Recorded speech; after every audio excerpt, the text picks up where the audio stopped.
మనల్ని బావున్నావా అని అడిగే వ్యక్తి ఉండడం కంటే, మనం బావుండాలి అని కోరుకునే వ్యక్తి ఉండడం అదృష్టం. చెడ్డవారికి దగ్గరగా ఉన్నా పర్వాలేదు కానీ, అవసరానికి వాడుకొని ఆ తర్వాత మనం ఎవరో తెలియనట్లు ప్రవర్తించే వాళ్ళకు మాత్రం దూరంగా ఉండడమే ఉత్తమం.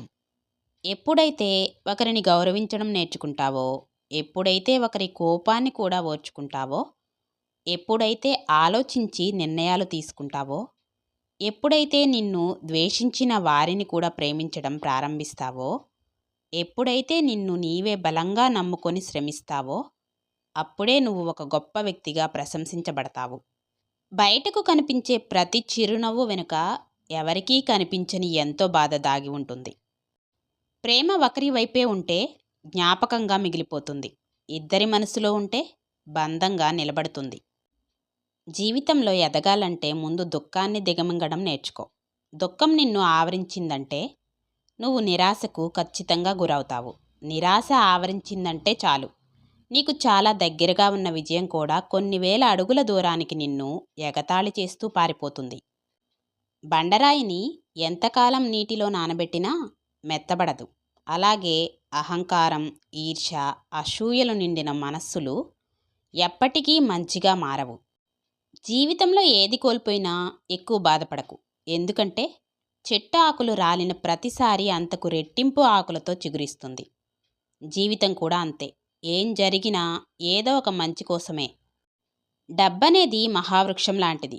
దాని కిందకు వెళ్ళాక మన నీడే మనకు కనపడదు. ఇక మన చుట్టూ ఉన్నవాళ్ళు ఎలా కనపడతారు? డబ్బు దగ్గర ప్రతి ఒక్కరూ స్వార్థపరులే. ప్రేమ గుడ్డిది అంటారు. ఎందుకో నీకు తెలుసా? నీ మొహం కూడా చూడకుండా నువ్వు తన కడుపులో ఉండగానే నీ తల్లి నిన్ను ప్రేమిస్తుంది. రాత్రివేళ వచ్చే చీకటిని గెలిచేందుకు మనిషి వెలుగును కనిపెట్టాడు. కానీ పట్టపగలు మనిషి మనస్సులో ఉన్న చీకటిని గెలవడానికి ఎలాంటి వెలుగును కనిపెట్టలేకపోతున్నాడు. మంచి విత్తనం మహావృక్షంగా ఎదిగినట్లు మనం చేసే చిన్న మంచి పనైనా ఒక్కొక్కసారి ఎందరికో ఉపయోగపడుతుంది. పరిస్థితులను చూసి ఎప్పుడూ భయపడకు. ఎందుకంటే అవి ఎప్పుడూ శాశ్వతం కావు. తప్పు నీది కానప్పుడు ఎవరికీ తల వంచకు. తప్పు నీదే అయినప్పుడు ఎవరిని నిందించకు. శ్వాస ఉన్నంత వరకు సమస్యలు తప్పవు. అవి దాటాక సంతోషంగా ఉండాలనుకోవడం సముద్రం అలలు నిలిస్తే మునగడం లాంటిదే. సమస్యలు దాటుతూ ఆనందించడమే జీవితం. వయసులో ఉన్నప్పుడు నువ్వు చేసిన పాడు పనులకు సమాధానం వయసు మళ్ళిన తర్వాత చెల్లించాలి, గుర్తుంచుకో.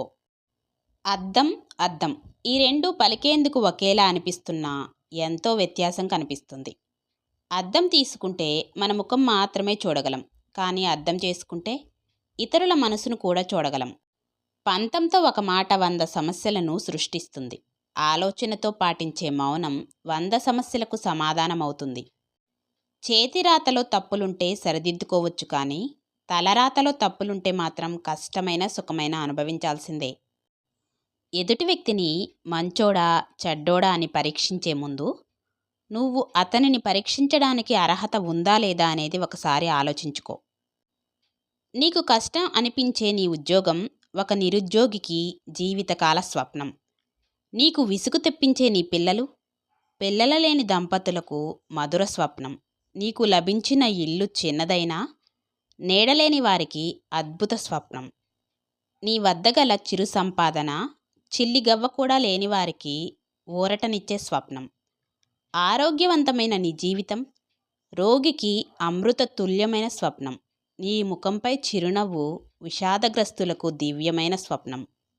నీకు లభించిన వాటి పట్ల కృతజ్ఞుడవై ఉండు. ఎక్కువ ఆశించకు. చెప్పుడు మాటలు వినకు. సరైన ఆధారాలతో చెప్తే విను. సమస్య ఏదైనా ఆలోచనలోనే పరిష్కారం ఉంటుంది. ఆలోచన మరీ ఎక్కువైతే లేని సమస్యలను సృష్టిస్తుంది. నువ్వు వెళ్ళే దారి నీదే. నీకోసం వేరే ఎవరూ నడవరు. ఆ దారి ఎలా ఉన్నా సరే అది నువ్వే నడవాలి. నీకు ఆకలి వేస్తే నేను తింటే నీ కడుపు నిండదు కదా. గడిచిన కాలం గుర్తుకు రాకపోవచ్చు, కానీ ఒకరి వల్ల బాధపడిన క్షణాలు మాత్రం ఖచ్చితంగా గుర్తుంటాయి. ఓటమి అనేది గెలవడానికి ఒక మార్గం. ఓటమి స్వీకరించడానికి భయపడేవాళ్ళు గెలుపును పొందలేరు. మన పెద్దల సంపాదన మనకు కలిసి వస్తే భోగం, మన సంపాదన మనకు ఉపయోగపడితే యోగం. మనం సంపాదించింది కూడా మనం తినలేకపోతే రోగం. ఇసుకపైన ఇసుక అని రాయగలం, కానీ నీటిపైన నీరు అని రాయలేము. ఆశలు ఆశయాలు కూడా అలాంటివే. కొన్ని సాధ్యమయ్యేవి, కొన్ని అసాధ్యమైనవి. జీవితం ఎప్పుడూ ఒకేలా ఉండదు. నవ్వేవారికి ఏడ్చే రోజు, ఏడ్చేవారికి నవ్వే రోజు తప్పక వస్తుంది. కాస్త ఓపిక పట్టాలి అంతే. జీవితం అంటే అనిపించింది చేయడం కాదు, అనుకున్నది చేయడం. అనిపించింది చేస్తే సంపాదించేందుకు బ్రతుకుతున్నట్లు, అనుకున్నది చేస్తే సాధించేందుకు బ్రతుకుతున్నట్లు. కొన్నిటిని గెలవాలంటే ముందుండి నడిపించే వాళ్ళకన్నా వెనక నుంచి ధైర్యాన్ని ఇచ్చేవాళ్లే చాలా అవసరం. నీ సహాయం అడిగిన వాడిని ఎప్పుడూ చులకనగా చూడకు. నీకు కూడా ఒకరు సహాయం చేస్తారని గుర్తుపెట్టుకో. ఎదుటివారికి సహాయం చేసి కనీసం కృతజ్ఞతాభావం కూడా లేదని బాధపడకు. సహాయం నువ్వు చేయలేదని సరిపెట్టుకో. అప్పుడే నీ మనసు స్వచ్ఛంగా ఉంటుంది. ఇతరుల కష్టాలను తీర్చగలిగే స్తోమత నీకు లేకున్నా ఇతరులకు ధైర్యం చెప్పే మనసుంటే చాలు. కష్టాల్లో ఉన్నవారికి నువ్వే దేవుడు. తుఫాను తట్టుకొని నిలిచినవే బలమైన చెట్లు. అలాగే జీవితంలోని బలమైన తుఫాన్లనే కష్టాలను ఎదుర్కొని నిలిచిన వ్యక్తి తిరుగులేని వారిగా రూపాంతరం చెందుతారు. దేవుడు మన క్షేమం కోసమే కొన్ని బంధాలను దగ్గర చేస్తాడు, కొన్ని బంధాలను దూరం చేస్తాడు. దగ్గర చేసే బంధాలను అలుసుగా చూడకండి, దూరమైన బంధాల కోసం ఆరాటపడకండి. జీవితాన్ని మనం ఎంత గొప్పగా చూస్తామో అది అంతకంటే గొప్పగా మారుతుంది. శరీరం ఎంత చెలిస్తే అంత ఆరోగ్యం, మనసు ఎంత స్థిరంగా ఉంటే అంత ఆనందం. విలువలేని చోట మాట్లాడకూడదు, ప్రేమలేని చోట ఆశపడకూడదు. దూరం పెడుతున్న వారికి దగ్గర అవ్వకూడదు, నిర్లక్ష్యం చేసేవారి కోసం ఎదురు చూడకూడదు. భారం అనుకునే వాళ్లతో భావాలను పంచుకోకూడదు. మనది కానిది దేనిపైనా ఆశ పెంచుకోకూడదు. నిన్ను నువ్వు తక్కువగా చేసుకొని చూడకు, అది ఆత్మహత్య కంటే ఘోరమైనది. కష్టం మనకు కొత్తేమీ కాదు, బాధ మనకు వింతేమీ కాదు. మనం కోరుకున్నది మనకు ఎప్పుడు దక్కదు, మనం ఆశపడింది ఎప్పుడూ నెరవేరదు. కానీ అందరూ మనల్ని ఒంటరిని చేసినా మన కష్టం మనల్ని వీడదు. అందుకే మనకు ఎప్పటికీ తోడుండే కష్టం మన ఇష్టమై ఉండాలి. జీవితంలో మనం అన్నిట్లో బెస్ట్గా ఉండాల్సిన అవసరం లేదు. మనం కోరుకున్న దానికోసం బెస్ట్గా ప్రయత్నిస్తే చాలు. మనస్సుని ఎప్పుడూ సంతోషంగా ఉంచుకోండి. ఎందుకంటే గెలుపు సంతోషాన్ని ఇస్తుందో లేదో తెలియదు, కానీ సంతోషంగా ఉంటే మనం గెలిచినట్లే. మనం మంచివాళ్లగా జీవిస్తే చాలు. దానిని నిరూపించుకోవాలని ప్రయత్నించకు, అవసరం లేదు. విలువలేని వారితో వాదించడం, వాళ్ళ మాటలకు స్పందించడం వల్ల వాళ్ళ విలువ మనం పెంచడం అవుతుంది.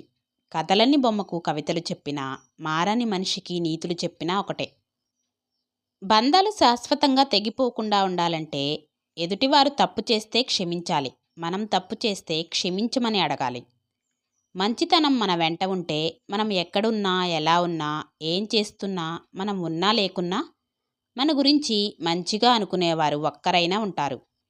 సో ఫ్రెండ్స్, విన్నారు కదా, ఇది ఈరోజుటి వీడియో. వీడియో నచ్చుంటే లైక్ ఇచ్చి మీ ఫ్రెండ్స్, మీ రిలేటివ్స్కి షేర్ చేయండి. నా ఛానల్ని ఫస్ట్ టైం ఎవరైనా చూస్తూ ఉంటే సబ్స్క్రైబ్ చేసుకొని నాకు కూడా సపోర్ట్ చేస్తారని ఆశిస్తున్నాను. నా నెక్స్ట్ వీడియోతో నేను మీ ముందుంటాను. అప్పటి వరకు బాయ్.